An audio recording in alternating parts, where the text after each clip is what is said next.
It is true. I stand at the door of your heart, day and night, even when you are not listening, even when you doubt it could be me. I am there. I await even the smallest sign of your response, even the least whispered invitation that will allow me to enter. And I want you to know that whenever you do invite me, I do come, always, and without fail. Silent and unseen I come, but with infinite power and love, bringing the many gifts of my Spirit. I come with my mercy, with my desire to forgive and heal you, and with a love for you beyond your comprehension. A love every bit as great as the love I have received from the Father. I come, longing to console you and give you strength, to lift you up and bind all your wounds.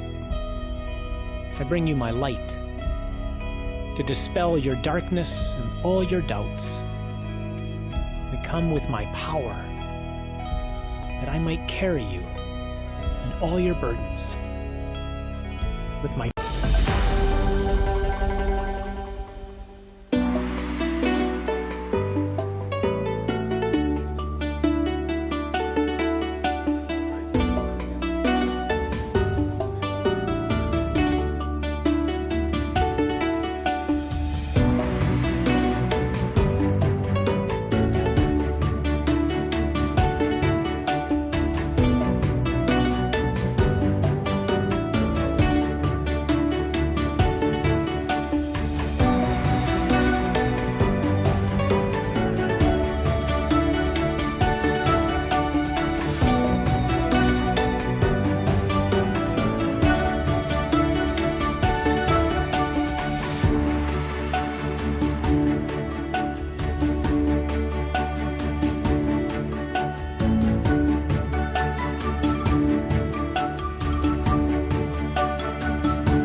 At 87, Pope Francis prepares for his longest trip, covering 30,000 kilometers in 12 days. From September 2 to 13, he will visit Indonesia, Papua New Guinea, Timor-Leste, and Singapore, marking his 45th international trip. Starting in Indonesia, a predominantly Muslim country, he will proceed to Papua New Guinea, the farthest continent from Rome he has yet to visit. This will be his first visit to Timor-Leste, the youngest Catholic country since 2002. His trip's culmination will be in Singapore, where he will meet leaders of different religions. Despite health issues forcing changes to trips to Africa and the Dubai Climate Summit, when he completes this journey, he will have visited over 65 countries, strengthening global relationships. Shalom World News brings you the live coverage of the Apostolic journey to Southeast Asia and Oceania, September 2 to 13. Stay tuned.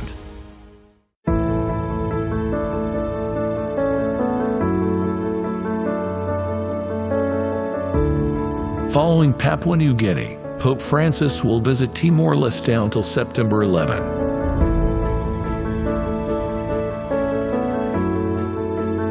The visit's logo shows Pope Francis blessing with a raised hand against a globe from which a map of Timor-Leste emerges. The globe emphasizes the global dimension of the visit, with Timor-Leste's map in the foreground representing the local focus of the trip.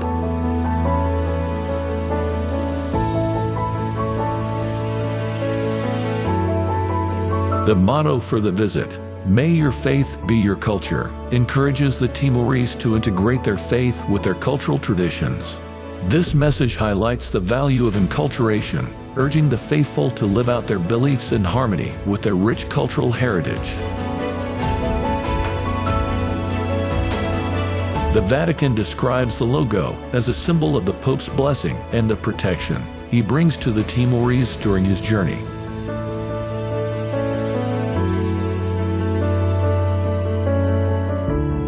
Shalom World News brings you the live coverage of the Apostolic journey to Timor-Leste, September 9 to 11. Stay tuned.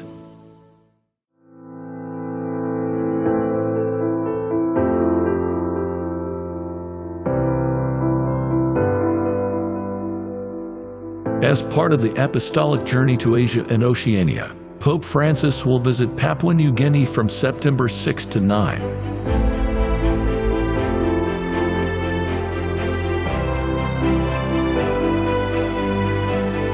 The official logo for this visit prominently features a cross, designed with colors that evoke the stunning sunrises and sunsets of Papua New Guinea. Adorning the cross is a bird of paradise, a symbol of the country, while the central theme of the logo is the motto, "Teach us to pray," inspired by the disciples' request to Jesus in Luke 11:1.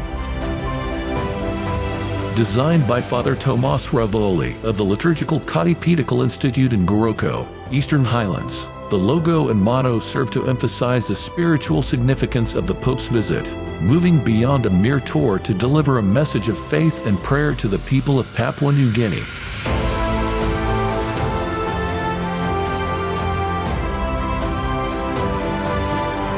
Shalom World News brings you the live coverage of the Apostolic journey to Papua New Guinea, September 6th to 9th. Stay tuned.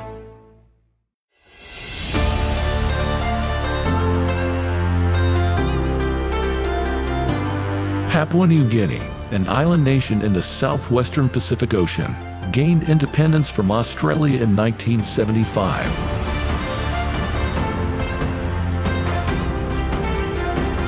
Home to over 11 million people, predominantly Melanesian, it boasts over 800 languages, making it one of the most linguistically diverse countries. English, Tok Pesan, and Harimota are the official languages.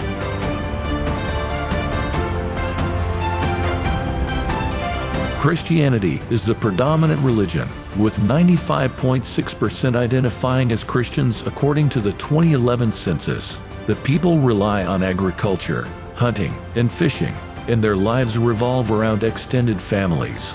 Rich village cultures are prominent throughout the nation.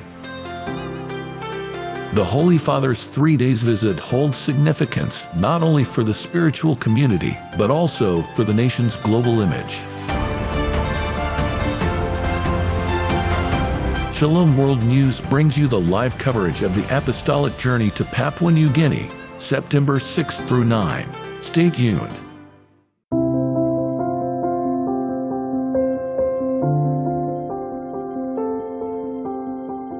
Timor-Leste, also known as East Timor, is the youngest Catholic country in the world. Located in Southeast Asia, it was a Portuguese colony until 1975. After declaring independence, it faced a brutal invasion and occupation by Indonesia. The Catholic Church played a significant role in supporting the struggle for independence, leading to a UN-backed referendum in 1999 and full sovereignty on May 20, 2002. With over 95% of its population being Catholic, the Church remains central to the nation's identity. Bishop Carlos Ximenes Bello and Jose Ramos Horta, key figures in the independence movement, were awarded the Nobel Peace Prize in 1996.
Those of you who are watching right now, you're already seeing the images coming to us live from Port Moresby of Pope Francis' arrival to the meeting place where he will greet all the authorities, the representatives of civil society, and the diplomatic corps present in Port Moresby. Pope Francis right now is being welcomed there at the entrance to the APEC house there, the name of the center where he will be meeting with the authorities and where they will be welcoming him to the nation, as this is his first stop, his first event per se of his agenda there in Papua New Guinea for this 3-day visit. We're going to have images coming here in just a moment from Port Moresby, coming back to us. You're seeing there the various logos of the journey, of the places he's visiting on this 45th Apostolic journey. And now we see, after that initial welcome Pope Francis received there, in front of the building, there were members of the Motu Koitabu tribe of the central province of the capital of Port Moresby, welcoming the Pope in traditional dress and with dance and instruments there. Pope Francis is being brought there into a wheelchair to the meeting hall. And this building goes back to, it was built for the meeting of Asian leaders back in 2018 when Papua New Guinea hosted a summit there. A new building that's then been converted after this APEC meeting into a conference center, as well as space for museums and also exhibitions. It's also one of the main conference and meeting centers in the capital there, and has the space necessary to welcome all the guests who are there to welcome Pope Francis. And we see Pope Francis being taken there to the main area, and just next to him is the Governor General. Just behind him there, a moment ago, we saw the Governor General there of Papua New Guinea. He's Sir Bob Dadai. And just before arriving here at the conference center, Pope Francis met with the Governor General of Papua New Guinea at the government house, where he was officially met in a private meeting, one-on-one, and met also with Sir Bob Dadai's family and greeted them, and then came down by car just about 3.5 kilometers, about 2 miles away to this conference center. And we saw just a moment ago both Pope Francis and the Governor General seated, ready for this first Your major Holiness, event. Pope Francis, His Excellency Governor General, members of Parliament, And here we leaders are. of Pacific Island countries, leaders of the Catholic Church, diplomatic corps, representatives from business, community, civil society, distinguished invited guests. I am honored to welcome you all this morning to this historic occasion to witness and be part of the address of His Holiness Pope Francis to the people of Papua New Guinea and the Pacific. We look forward to hearing words of inspiration, wisdom, and guidance today, and for the next few days that His Holy Father will be gracing our shores. Ladies and gentlemen, without delay, I would like to invite His Excellency Sir Bob Dadai to make his opening welcome remarks.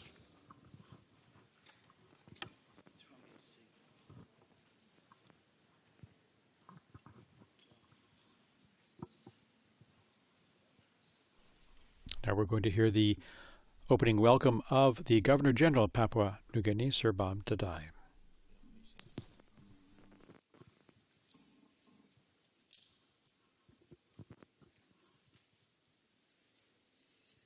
Your Holiness, Pope Francis, the delegation from Vatican, the leaders of the South Pacific who are here, ladies and gentlemen, on behalf of the government and people of Papua New Guinea, I welcome His Holiness Pope Francis to this beautiful country. Your presence here is a testament to the enduring spirit of faith that brings us together across oceans and continents. And I am honored to receive you today. As you know, the first Catholic missionaries were the Marists. They arrived in 1845 and settled in the beautiful woodland and rocky islands. Some 139 years later, having fully established the seed of the Catholic faith, your predecessor, the Holy Father, Pope John Paul II, visited our country in 1984 and again in 1995. This year is the 179th year of the presence of the Catholic Church in Papua New Guinea, and you are here with us. As a country, we are very grateful. Your Holiness, The Catholic Church is among the key development partners of the government in services delivery in the country. Our government recognizes the strong contributions of the Church in supporting children communities, future church leaders across education, health, and spiritual care. We appreciate the global leadership in advocacy that the Vatican continues to provide on the global humanitarian issues like war, human rights, gender issues, climate change, health, and education. Your Holiness, life is a right to human beings. As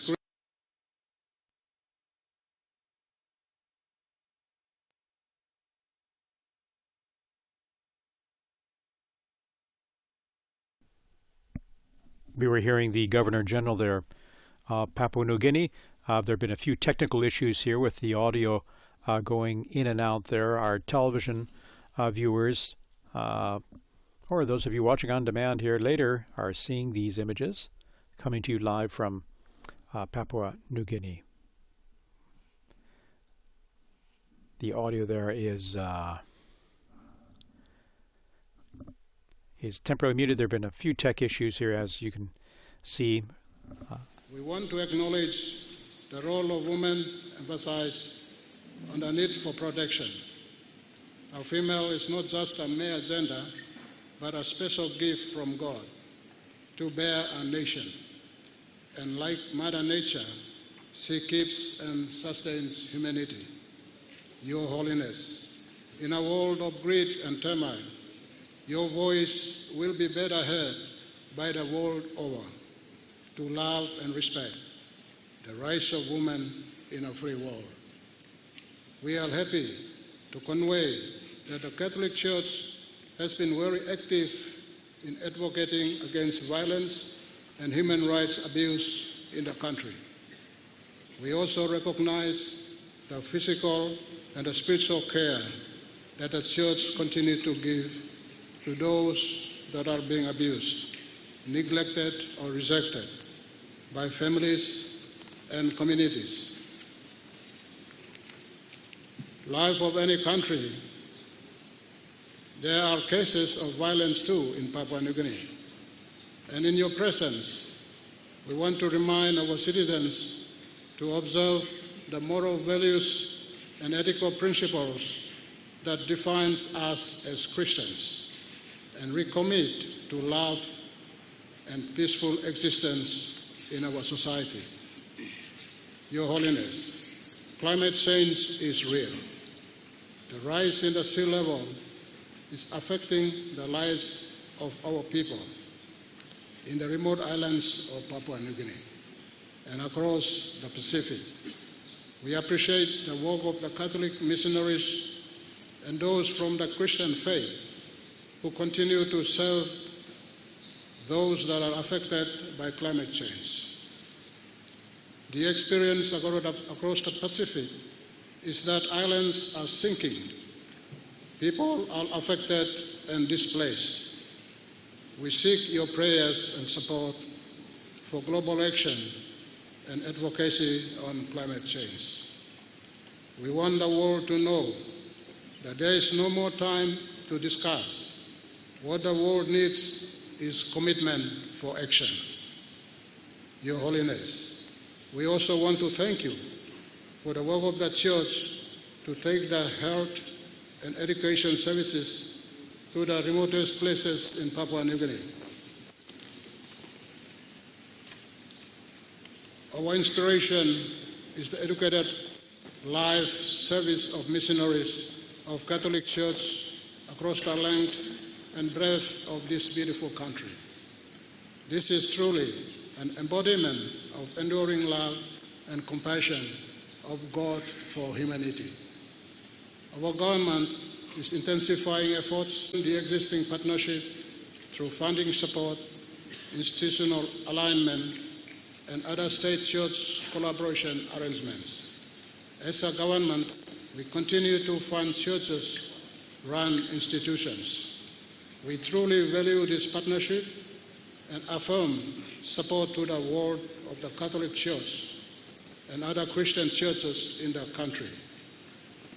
As you bless our land with your presence, we are filled with profound gratitude and humility, as can be seen through the magnitude of pilgrimage to the city, just to get a glimpse of your holiness. We know that your visit will leave an indelible mark on the hearts and minds of our citizens. We pray that the seeds of faith, hope, and love that you sow, they will bear fruit for generations to come.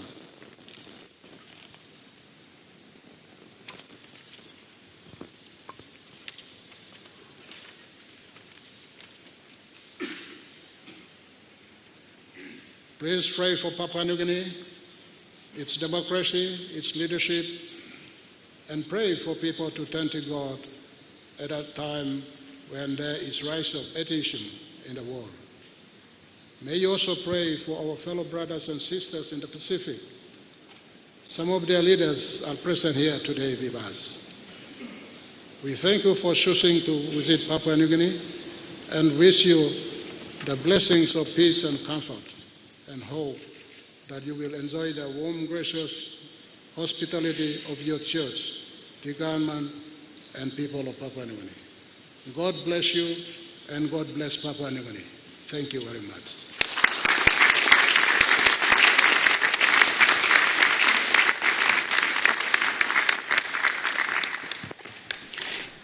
It is now my honor to invite His Holiness Pope Francis to give his address to the country.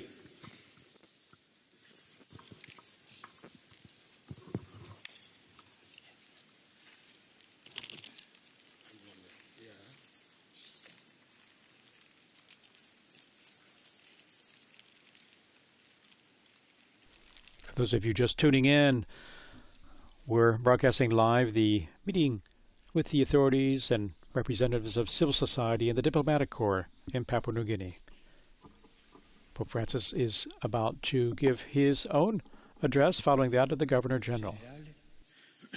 Signor Primo Ministro, distinti rappresentanti della società Your civile, Excellency, Mr. Governor General, Mr. Prime Minister, distinguished representatives of civil society, esteemed ambassadors. I'm very pleased to be with you today and to visit Papua New Guinea. I thank the Governor General for his cordial words of welcome and all of you for your warm reception. I extend my greetings to the people of the country, wishing them peace and prosperity. And I also express my gratitude to the authorities for helping the Church in a spirit of mutual cooperation and for the benefit Nella of vostra the patria common good. un In your arcipelago con homeland, centinaia an di archipelago isole, with si hundreds of parlano islands, più more than di 800 lingue, 800 languages are spoken, in corrispondenza ad corresponding to altrettanti just as gruppi many etnici. ethnic groups. Questo evidenzia This points una to an extraordinary cultural ricchezza richness. culturale e umana. E vi I confesso must che confess si tratta di un this aspetto che mi greatly affascina. fascinates Mi me, affascina molto, also anche sul on piano a spiritual spirituale, level, perché immagino because I che imagine questa that enorme this enormous sia variety una is a sfida challenge per lo to Spirito the Holy Santo Spirit, che who crea creates harmony l'armonia amid delle differenze. differences. Il vostro Your paese, country, voi, besides oltre consisting che di isole of e di islands and biomi, è ricco languages, anche is delle also risorse rich della in terra natural e delle resources. acque. Questi beni These sono goods are destinati da destined Dio by God for the all'intera entire collettività, community, all'intera even if outside collettività. E anche se per Even loro if lo outside sfruttamento experts è and large necessario coinvolgere international più vaste companies competenze must be e involved grandi in imprese the harnessing of internazionali. these resources. È giusto It is only che nella right that the needs distribuzione of dei local proventi people e are nell'impiego given due della consideration manodopera when distributing the proceeds and employing workers in order to improve their living in modo conditions. da produrre un effettivo miglioramento delle loro condizioni di vita. Questa ricchezza These environmental and cultural treasures represent at the same time a great responsibility because they require everyone, civil authorities and all citizens, to promote initiatives that develop natural and human resources in a sustainable and equitable manner, a manner that provides the well-being of all, excluding nobody through concrete programs, international cooperation, mutual respect, and agreements beneficial to all parties. A necessary condition for such lasting result is the stability of institutions, which is fostered by agreement on certain essential points amidst different concepts and sensibilities present in society. Indeed, increasing institutional stability and building consensus on fundamental choices is a prerequisite for integral and fair development. It also requires a long-term vision and a climate of cooperation among all, even if there is a distinction of roles and differences of opinion. It is my particular hope that tribal violence will come to an end, for it causes many victims, prevents people from living in peace and hinders development. I appeal, therefore, to everyone's sense of responsibility to stop the spiral of violence and instead resolutely embark on the path that leads to fruitful cooperation for the benefit of all the people of the country. Indeed, the aforementioned attitudes can create the conditions in which the question of the status of Bougainville Island can also find a definitive solution while avoiding the rekindling of recent tensions. By bolstering agreement on the fundamental elements of civil society, together with the willingness of each person to sacrifice something from his or her point of view for the benefit of all, the necessary forces can be utilized to improve infrastructure, address the health and educational needs of the population, and increase opportunities for dignified work. Sometimes we forget that human beings need more than just the basic necessities of life. They also need great hope in their hearts. This allows them to live fully, gives them zest and courage to undertake wide-ranging projects, and enables them to lift their gaze upward towards vast horizons. An abundance of material goods is not enough to give birth to a life-giving, serene, hard-working and joyful society, which without a broader spiritual outlook turns in on itself and leads to a dryness of heart. As a result, society loses its weight and forgets the correct hierarchy of values. Moreover, the dryness takes away society's drive to move forward, and as happens in some opulent societies, blocks its progress to the extent that it loses hope in the future and can no longer find reason to pass on life and faith to future generations. That is why it is necessary to direct the Spirit towards greater realities. Our attitudes and action must be sustained by a inner strength which shelters them from the risk of being corrupted or of losing the ability to recognize the value of work and the need to carry it out with dedication and devotion.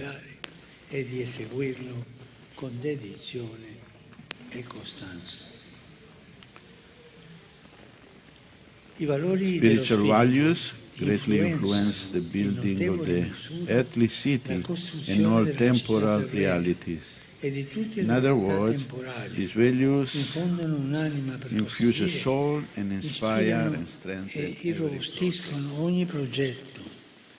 Lo ricordano anche il logo e il motto di questa mia visita in Papua Nuova Guinea. Il motto dice tutto con una sola parola: pray. Pregare. Forse qualcuno troppo osservante del politicamente corretto potrà stupirsi di questa scelta, ma in realtà si sbaglia, perché un popolo che prega ha un futuro, attingendo forza, speranza dall'alto. È anche l'emblema dell'uccello del paradiso nel logo del viaggio è simbolo di libertà, di quella libertà che niente e nessuno può soffocare perché è interiore ed è custodita da Dio che è amore e vuole che i suoi figli siano liberi. Per tutti coloro che si professano cristiani, la grande maggioranza del vostro popolo, auspico vivamente che la fede non si riduca mai all'osservanza di riti e precetti, ma che consista nell'amore. For those who profess to be Christians, the vast majority of your people, I fervently hope that faith will never be reduced just to the observance of rituals and precepts, and may it be marked instead by love of Jesus Christ and following him as a disciple. And in this way, faith can become a lived culture, inspiring minds and actions, and becoming a beacon of light that illuminates the path forward. Distinguished ladies and gentlemen, I've come here to encourage the Catholic faithful to continue their journey and to confirm them in their profession of faith. I've come to rejoice with them in the progress they're making and to share their difficulties. I'm here, as St. Paul would say, as a worker with you for your joy. And I commend the Christian communities for the works of charity they're carrying out in the country. I also urge them always to... Okay. Now the audio there has temporarily dropped on us here. We should have it back in a moment. You're hearing Pope Francis giving his address there in his meeting with the authorities there in Papua New Guinea and representatives of civil society, as well as members of the diplomatic corps and some leaders of the Asia-Pacific who are present. There are around 300 present there for this meeting. Per garantire che la società si sviluppi in onestà, in giustizia, in armonia e solidarietà. Suo esempio, insieme a quelli del Francis, continuing in his talk, made the example of the saints and all the missionaries who proclaim the gospel in Papua New Guinea give you strength and hope.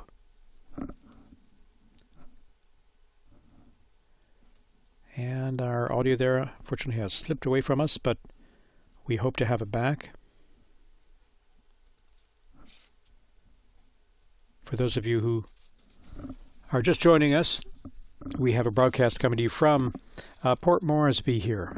Pope Francis on the second leg of his four-country visit to the Asia and Oceania. This his 45th Apostolic journey outside Italy. And before arriving in Papua, Pope Francis was in Indonesia, where he received a very warm welcome and met with the people there, the leaders of the country, representatives of the Muslim community and the Catholic communities there. And following his various visits there in Indonesia, he proceeded on to his next stop, heading east to Papua New Guinea, where he arrived on Friday evening, and today, Saturday morning, his first appointment is with the leaders of the country and the representatives of civil society. And we're hoping the audio comes back here. And we need to nourish every culture and make the kingdom of God grow. And cultures need to be evangelized. Pope Francis, and may this kingdom of God be fully welcomed in this land, so that all peoples of Papua New Guinea, with the variety of traditions, may live together in harmony and offer the world an example of fraternity. Thank you very much. So hearing Pope Francis in his address there, which later on you'll be able to find on VaticanNews.va and Vatican.va, the full text of Pope Francis' address and coverage, and as well as of the welcome he's received from the leaders of Papua New Guinea and their kind words. You can find that Your reporting. Holiness, thank you. Thank you, Tomas. Thank you. Thank you, Padaheria Ayakoy. On behalf of those who are here present this morning and the thousands of Papua New Guineans who are not able to join us this morning here, and further countless people from the region and the world out there. Thank you for your words of encouragement, inspiration, and wisdom to everyone this morning. Thank you, Your Holiness.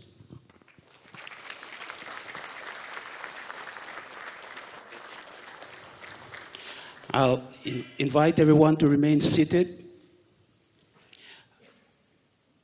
His Holiness will have an opportunity to meet with the leaders of the region in a separate adjoining room. So I'd like to encourage us all to remain seated whilst that's happening. Thank you.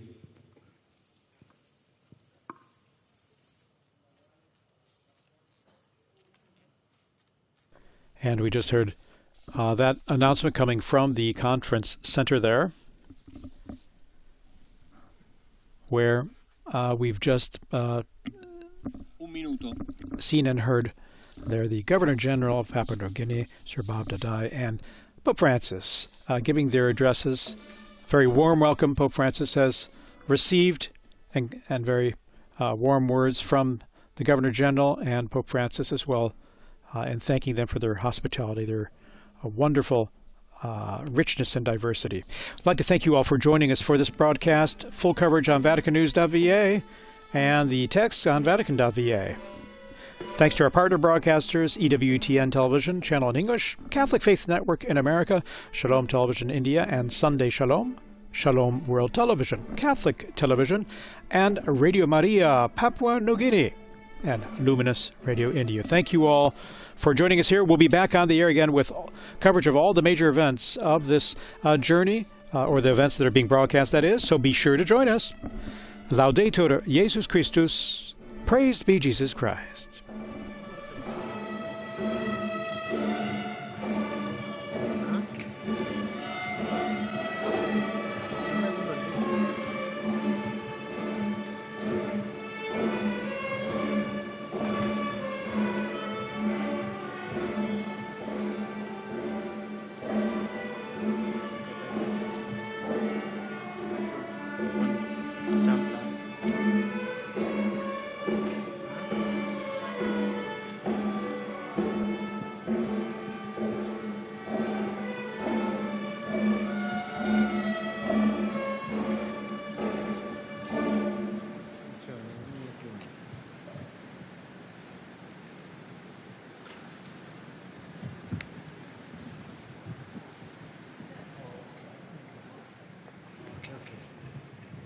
Em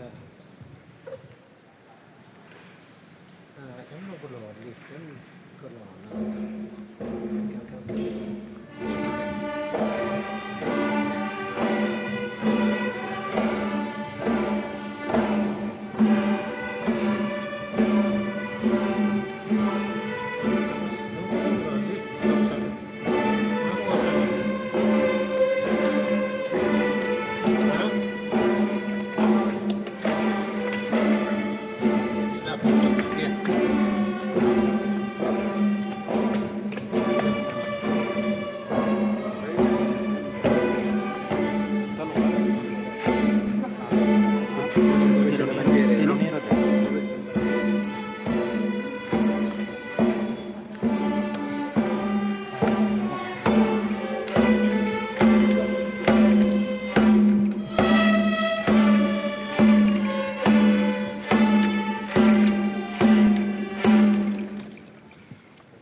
Pastor Vanuatu and his wife.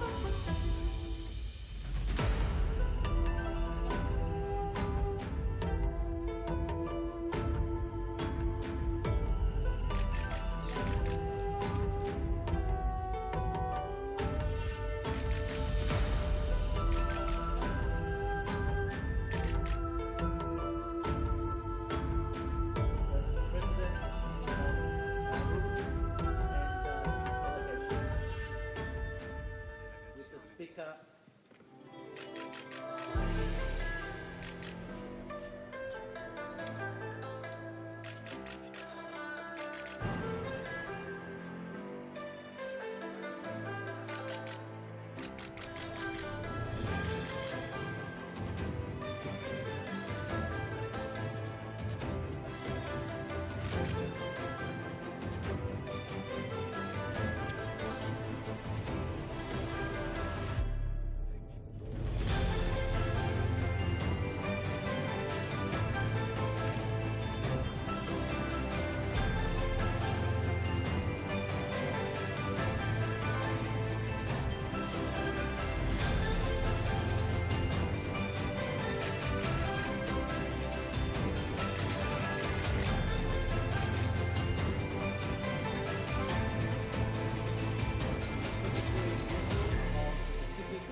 Father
filter open.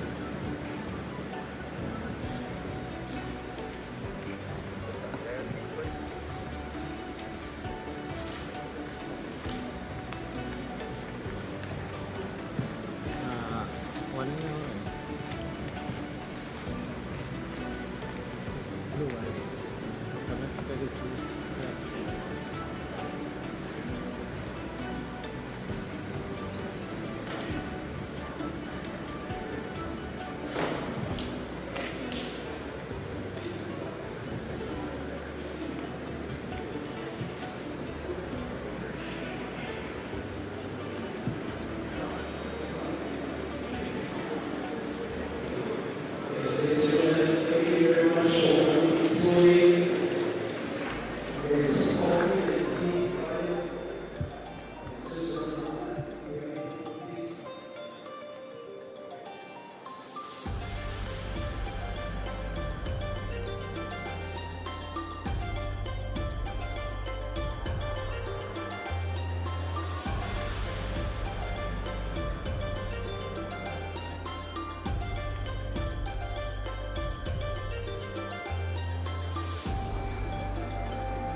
a land of deep Catholic heritage, where faith's enduring strength is vividly demonstrated in every corner of this nation, rich in tradition.